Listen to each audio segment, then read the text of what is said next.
В детском саду «Журавушка» в подшефном коме городе Ровеньки Луганской Народной Республики завершились ремонтные работы. Их выполняли специалисты из нашей республики. В дошкольном учреждении заменили окна и двери. Теперь малышам в группах будет тепло и уютно. Из Донбасса репортаж Любови Лапиной. «Журавушка» – это один из центральных детских садов города Ровеньки. Нашему детскому саду уже 42 года. И за все это время должного внимания дошкольному учреждению не уделялось. Окна меняли только за спонсорские средства, бюджетных попросту не хватало. О полной замене рам и стекол даже речи не шло.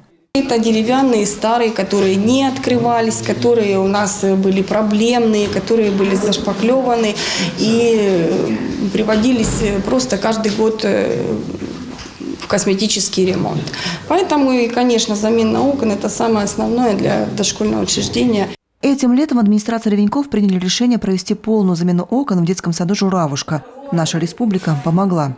Специалисты установили 153 окна, все они разной конфигурации, а еще заменили 4 двери. Мы очень благодарны за то, что именно наш детский сад попал в эту струю, и нам была выделена эта помощь. Огромная благодарность. Окна изготавливали в коме. Они соответствуют всем современным государственным стандартам. Стеклопакет двойной, фрамуга горизонтальная, так легче и лучше проветривать помещение. Специалисты из нашей республики позаботились и о безопасности. Установили специальную фурнитуру с защитой, чтобы дети не смогли самостоятельно открывать окна. К слову, установили окна не только во всех группах детского сада, но и в столовой, спортзале и даже в коридорах. Провели и отделочные работы. Закончили на 3 дня раньше срока. Работали с 7 утра где-то до 8, до полдевятого каждый день. Устали очень сильно, но довольны. Довольны своей работой. Окна будут служить, я думаю, что очень долго, хорошо.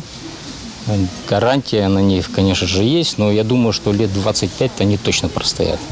Первых ребят в детском саду приняли накануне. Малыши пришли в обновленные светлые помещения с новыми окнами. Тем временем ремонтные работы в рамках соглашения между КОМИ и ЛНР продолжаются еще в 2 дошкольных учреждениях Ровеньков. И, как отмечают наши коллеги из Луганской Народной Республики, в Ивушке и Аленьком цветочке все идет по плану.